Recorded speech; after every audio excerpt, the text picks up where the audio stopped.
ሰላም ጤና ይስጥልን። ይህ ኢትዮ ታይምስ ሚዲያ ነው።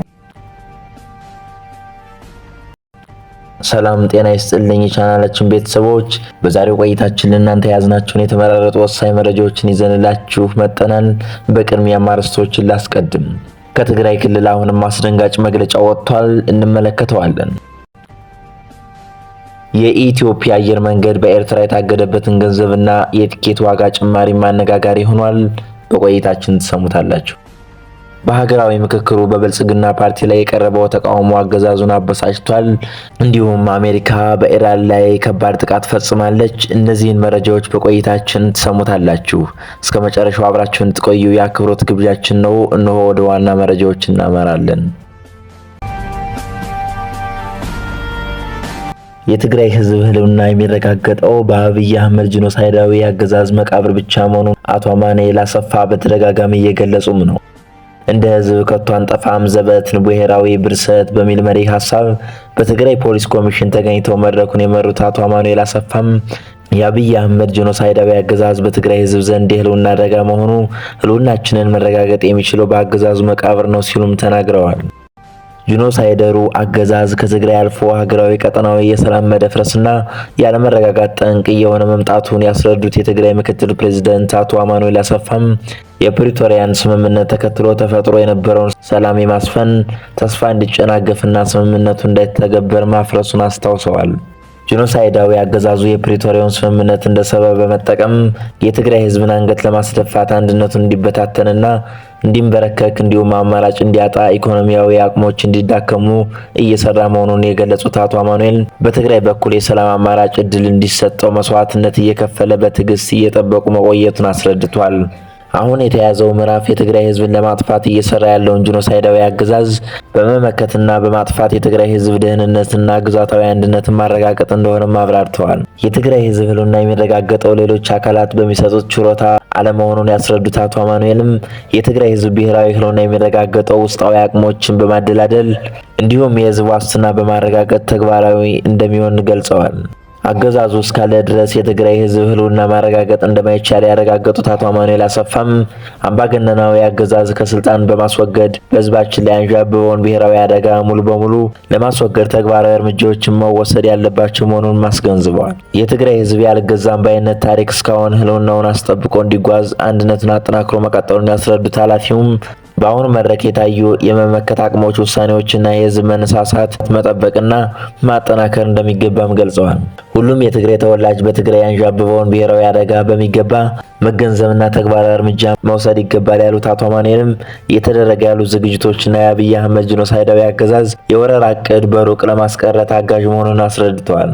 የትግራይ ህዝብ እንደ ቀድሞ ባርነትንና ጥፋትን እንደማይቀበል የተናገሩት የትግራይ ፖሊስ ኮሚሽን ኮሚሽነር ጀነራል ይህደጎ ስዩም በበኩላቸውም እንደ ተቋም ለህልውና በሚደረገው ትግል ላይ ያላቸውን ዝግጁነት አስረድተዋል።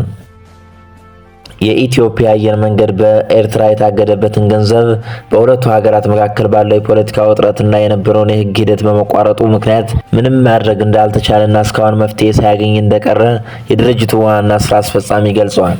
አሁን ላይ የኢትዮጵያና ኤርትራ ግንኙነት ጤናማ አይደለም፣ በዚህ ምክንያት ምንም አይነት ሂደት የለም፣ ጉዳዩ ባለበት እንደቆመ ነው ያሉት ዋና ስራ አስፈጻሚው በጊዜው ጉዳዩ ወደ ፍርድ ቤት ወስደውት የነበረ ቢሆንም ፖለቲካዊ ውሳኔ በመደረጉ ፍርድ ቤቱ መንቀሳቀስ አልቻለም ብለዋል። በመሆኑም ሁኔታዎች እስኪረጋጉ ድረስ ለመጠበቅ መገደዳቸውንም ተናግረዋል። አሁን ላይ ገንዘቡ በኤርትራ ባንክ እንደሚገኝ ያነሱት ዋና ስራ አስፈጻሚውም የበረራ መቋረጡም ሆነ የገንዘብ ዝውውሩ መገታት ከፖለቲካ ሁኔታዎች ጋር የተያያዘ መሆኑን ጠቁመዋል። አየር መንገዱም በተለያዩ ሀገራት ገንዘቦቹ እንደተያዙበት ያነሳ ሲሆን በርካታ ገንዘብ በሩሲያ እንደሚገኝ በመግለጽ ይህንንም ለማውጣት ጥረት እየተደረገ መሆኑን አስታውቋል። በኤርትራ ያለውም ገንዘብ ግን እስካሁን ባለበት እንደተያዘ ይገኛልም ብሏል። በሌላ በኩል የበዓላት ሰሞን በሀገር ውስጥ በረራ ወቅት የቲኬት ዋጋ ከመደበኛው ዋጋ ጭማሪ እንደሚደረግ የአየር መንገዱም የገለጸ ሲሆን በበዓላት ወቅት እንደ ቁልቢ ገብርኤልና ላሊበላ እንዲሁም ጎንደርና ተመሳሳይ ባሉ የጉዞ ወቅቶች የሚደረገው የቲኬት ዋጋ ጭማሪ የገበያውን እና የጉዞ ፍላጎቱን መሰረት ያደረገ መሆኑን ገልጿል። በእነዚህ ወቅቶች ወደ ቦታው የሚሄደው ተሳፋሪ እጅግ ከፍተኛ በመሆኑም አየር መንገዱ የህዝቡን ፍላጎት ለማሟላት ሲባል ተጨማሪ አውሮፕላኖችን መድቦ የሚያሰማራ ቢሆንም በዚህም ምክንያት ወጪውን ለመሸፈን ግዴታ ጭማሪ ማድረግ እንዳለበት አንስቷል። ይሁንና እነዚህን ተሳፋሪዎች አድርሰው ሲመለሱ ባዷቸውን የሚመለሱ በመሆናቸውም የሚከሰተውን የኪሳራ ስጋትና ወጪ ለመሸፈን ሲባል በተጨመሩት አውሮፕላኖች የቲኬት ዋጋ ላይ በግማሽ በመቶ ያህል ጭማሪ ለማድረግ እንደሚገደድ ዋና ስራ አስፈጻሚው ተናግረዋል። አክለውም ቀድሞ በመደበኛ መንገድ ቲኬታቸውን የቆረጡ መንገደኞች ላይ ይህ የዋጋ ጭማሪ እንደማይደረግም ገልጸዋል። የአየር መንገዱ ዋና ስራ አስፈጻሚ በመግለጫቸውም የስራ ዘመናቸውን በተመለከተ ሀሳባቸውን የሰጡ ሲሆን ሐምሌ 30 ቀን የስራ ዘመናቸው እንደሚጠናቀቅ አስታውቀዋል። አክለውም እሳቸው በጡረታ እንደሚወጡ ማብራሪያ የሰጡ ሲሆን በኢትዮጵያ ሕግ መሰረት እድሜያቸው 60 ሲሞላ ማናቸውም ሰው በጡረታ መልኩ ስራውን መልቀቅ እንዳለበት በማንሳትም እሳቸውም ከ3 ዓመት በፊት በጡረታ መሸኘት እንደነበረባቸው አውስተዋል። ሆኖም ግን በተቋሙ ጥያቄና በመንግስት ውሳኔ የስራ ዘመናቸው ለ2 ዓመታት እንዲራዘም ከተደረገ በኋላም በመቀጠልም ለሌላ 1 ዓመት ተራዝሞ በቀጣይ ሳምንት እንደሚጠናቀቅ አስታውቀዋል። በአሁኑ ወቅት ከጡረታ መውጫ እድሜያቸው በላይ ቆይታ ማድረጋቸውና ወደፊት በጡረታ መሰናበታቸውን የሚጠበቅ ቢሆንም የቆይታቸው ሁኔታ ግን በመንግስት የሚወሰን መሆኑን አስረድተዋል። በምክክር ሂደቱ ብልጽግና ፕሬዝዳንታዊ አስተዳደር ለመከተል ያቀረበው ሐሳብ ተቃውሞ ገጠመው። በምክክሩ ክልሎች በአዲስ አደረጃጀት እንዲዋቀሩ ተጠይቀዋል ተብሏል።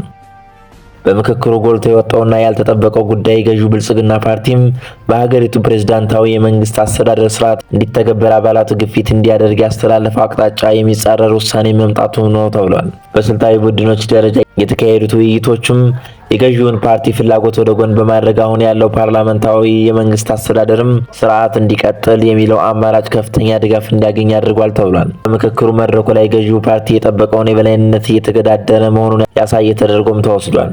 በሀገራዊ የምክክር ኮሚሽኑ የውይይት መድረክ ላይ ተመካካሪዎች ገዢው ብልጽግና ፓርቲም ከሚያራምደው አቋም የተለዩና መሰረታዊ የሀገሪቱን አደረጃጀት የሚፈትኑ ወሳኝ ምክረ ሀሳቦችን እያንጸባረቁ መሆናቸውም ተገልጿል። በተለይም በመንግስት አደረጃጀት፣ በክልሎች አወቃቀር፣ በአስተዳደር ስርዓት፣ ምርጫና በኮሚሽኑ አሰራር ላይ ጠንካራ ክርክሮችና ትችቶችም እየታዩ ይገኛል ተብሏል። በመንግስት አደረጃጀትና ቅርጽ አጀንዳ ዙሪያ በተደረገው ስትራቴጂካዊ ውይይትም አሁን በስራ ላይ ያለው የብሔር ፌዴራሊዝም ያሉበትን ውስንነቶች በማረም እንዲቀጥል አብዛኞቹ ተመካካሪዎች ድምፅ ሰጥተዋልም ተብሏል። እየተካሄደ ባለው ጉባኤ ምንም እንኳን መልክዓ ምድርን መሰረት ያደረገ ጂኦግራፊካዊ ፌዴራሊዝም እንደ አማራጭ ቢቀርብም አሁን ባለው የፖለቲካ አውድና የብሔር ማንነት ጥያቄዎች በበዙበት ሁኔታም ስርዓቱ ሙሉ በሙሉ መቀየር ችግሩን ሊያባብሰው ይችላል የሚል ስጋትም ተጠቁሟል ተብሏል። ይሁን እንጂ የፌዴራሊዝም ስርዓቱ ከማሻሻያ ጋር እንዲቀጥል ቢፈለግም በስሩ የሚኖሩ የክልሎች አደረጃጀት ግን አዲስ መልክ እንዲይዝ ጥያቄ ቀርቧል። ተመካካሪዎቹ የክልሎቹን አደረጃጀት ከብሔር ማዕቀፍ ወጥቶ በመልክዓ ምድራዊ አመችነት፣ በኢኮኖሚያዊ አቅምና በሕዝብ ብዛት ላይ የተመሰረተ እንዲሆን ጠንካራ አቋም ማንጸባረቃቸውን የውይይቱ አንዱ ትልቅ ትኩረት ስቧል ተብሏል። ይህ ሀሳብ አሁን ያለውን የብሔር ፌዴራሊዝም አወቃቀር ስር ነቀል በሆነ መልኩ የሚፈትን ሲሆን እንዲሁም ምክክር ሂደቱን ለመምራት በኮሚሽኑ የተዘጋጁት መነሻ ጥያቄዎችም በተመካካሪዎች ዘንድ ከፍተኛ ትችት አስተናግደዋል ተብሏል። ጥያቄዎቹ በቂ አማራጮችን ያላቀረቡ፣ ዋና ዋና ጉዳዮችን ያድበሰበሱና መነሳት የነበረባቸውን አንኳር ነጥቦችም የዘነጉ መሆናቸውን ቅሬታ አስነስቷል። አወያዮቹ እነዚህ ያልተካተቱ ጉዳዮች በቃለ ጉባኤው እንዲሰፍሩ ቢያደርጉም ነጥቦቹ በመጨረሻም የምክረ ሀሳብ ሰነድ ላይ ስለመካተታቸው ምንም አይነት ማረጋገጫ አለመኖሩን በሂደቱ ግልጽነትና ታማኝነት ላይ ጥርጣሬ አሳድሯል ተብሏል። የአሜሪካ ጦር ማዕከላዊ እዝ በኢራን ላይ ብርቱ ያለውን የአየር ጥቃት ማካሄዱን አስታውቋል።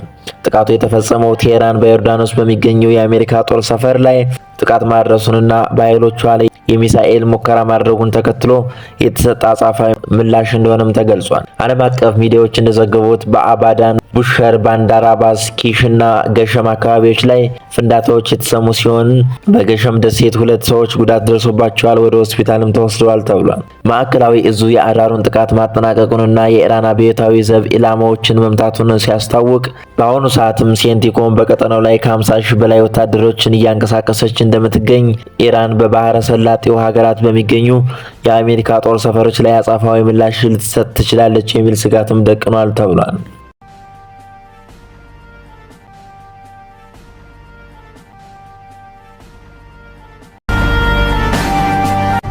የዛሬው ዝግጅታችን እዚህ ላይ ያበቃል። በየቀኑ የሚለቀቁ አዳዲስ መረጃዎች እንዳያመልጧችሁ ቻናላችን ሳብስክራይብ ማድረጋችሁን እንዳትረሱ። ቪዲዮውን ከወደዳችሁት ላይክ እና ሼር በማድረግ ድጋፋችሁን አሳዩን። ስለነበረን ቆይታ እጅግ በጣም እናመሰግናለን። መልካም ጊዜ